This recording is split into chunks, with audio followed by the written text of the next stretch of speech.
2024 presidential candidate Asa Hutchinson, who will join me in a bit, he says that Donald Trump might be disqualified from holding office based on the 14th Amendment, which says that U.S. officials who engage in insurrection or rebellion or aid and comfort them cannot hold office again.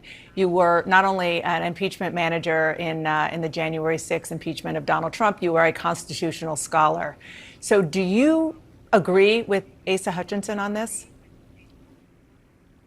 Well, absolutely, and we've been saying all along that Section 3 of the 14th Amendment presents a clear and unequivocal statement that anyone who has sworn an oath of office, and by the way, not just a president, but members of Congress and others who hold federal office, who engage in insurrection or rebellion, having sworn an oath to uphold the Constitution against enemies, foreign and domestic, can never serve again in federal or state office. And this was added after the Civil War as a general constitutional principle, and we have to abide by it. Donald Trump was impeached by the House of Representatives for inciting an insurrection against the Union, and then 57 of 100 senators determined as a constitutional fact that Donald Trump had incited an insurrection. So I think you've got robust bicameral, bipartisan majorities that have already established this as a fact. And I agree with the conservative Federalist Society law professors who are out there saying, as well as Mr. Hutchinson, that Donald Trump is disqualified just as if he were running and not a born U.S. citizen, or if he were running and he were 24 years old. Add Jamie Raskin to the chorus of legal scholars approving of the theory that Donald Trump is now disqualified from even appearing on the ballot in 2024 because of his role inciting the insurrection on January 6th, given the fact that Section 3 of the 14th Amendment states, in brief, that no person who previously swore to support the Constitution but then engaged in insurrection or rebellion against the same, or given aid or comfort to the enemies thereof, can be allowed to hold any federal or state office. And not for nothing, but if your goal is to get one over on Jamie Raskin when it comes to the Constitution, you're going to need more achievable goals. Raskin's comments come in the immediate aftermath of a raft of judicial experts and constitutional scholars subscribing to the disqualification theory as well. For example, here's Glenn Kirschner giving his take on the matter. From a prosecutorial perspective, do you agree that there are already grounds to disqualify Trump from holding office?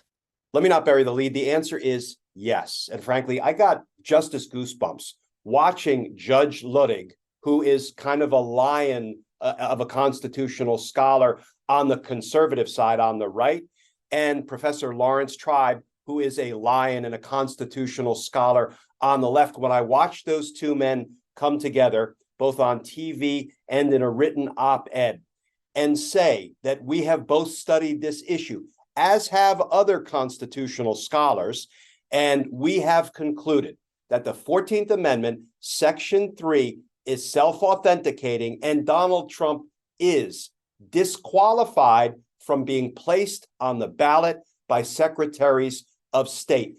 That, I think, is a powerful constitutional opinion. And the way I'm looking at this now, Brian, is this is the kind of disqualification that, frankly, is no different than being 34 years old or not being a natural-born citizen. These are constitutional disqualifications. And what is the consequence of having a constitutional disqualification? A secretary of state may not constitutionally put your name on a ballot as a candidate for the presidency. So hold on tight, because this issue is just getting warmed up. And here's Asa Hutchinson conceding the same.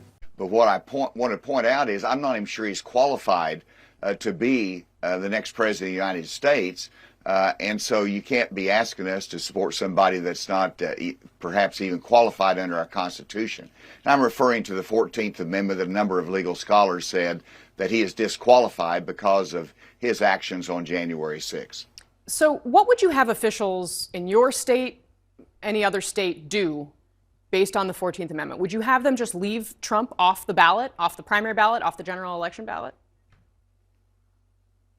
No, there should be a court declaration, and so there would have to be a separate lawsuit that would be filed in which there would be a finding that the former president engaged in insurrection, and that would disqualify him. That's one avenue. The other way would be that if a specific state made that determination on their own, then that would put the burden on someone else challenging that. Either way, it winds up in court for a specific finding. But I expect those lawsuits to be filed. I expect some states to take that action. But I think it's a serious jeopardy for Donald Trump under our Constitution not being qualified. And of course, Hutchinson's comments are especially significant because he, or Christie, another Republican primary candidate willing to concede the truth about Trump's eligibility, has grounds to sue to keep Trump off the ballot. According to Stephen Calabrese, co-founder of the not even close to liberal Federalist Society, he's come forward and said Christie is legally injured by Donald Trump's name being on the ballot. They draw from some similar voters. Christie should sue if necessary to get Trump's name off the ballot. And a Christie or Hutchinson lawsuit aren't the only avenues here. This can and likely should happen at the state level. For example, secretaries of state, likely in a blue state, will determine that based on the standards set forth in the Constitution, including the 14th Amendment, Trump isn't eligible to run. They'll make the decision not to include his name on the ballot, which will invariably be challenged in court.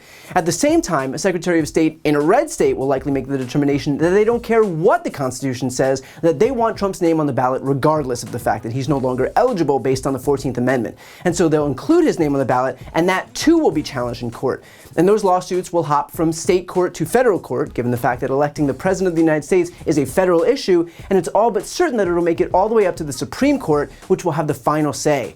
Whether that's good or bad remains to be seen. Because on one hand, we're talking about a highly politicized institution composed of 2/3 Republicans, including a third of the bench that was literally appointed by the guy they'd be ruling against.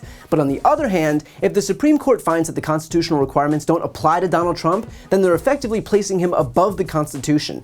And if he wins the presidency, then our system of checks and balances would be effectively destroyed. A president no longer accountable to the Constitution has no need for a Supreme Court. In other words, while this Supreme Court might be right-wing, the issue of allowing Trump to become a dictator is existential for them, for their own judicial body.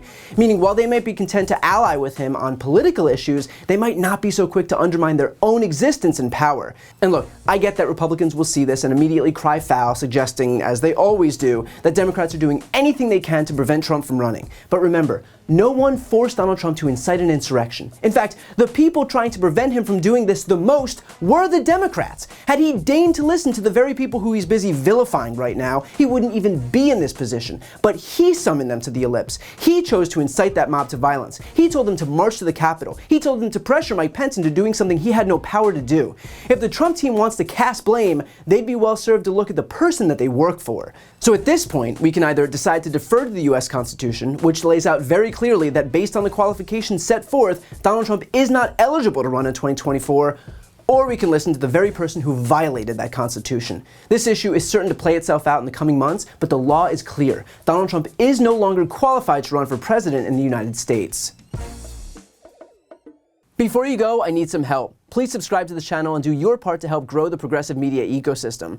I don't do sponsorships or paid ads, I won't ask for money, but just subscribing to this channel goes a really long way, and it helps get the message out to more people. The subscribe button is right here on the screen. You can also subscribe to my Spanish language channel, which I made to reach those crucial Spanish-speaking voters. That link is on the screen too. And finally, if you want to listen to my audio podcast, you can follow that link as well. Thanks so much for watching.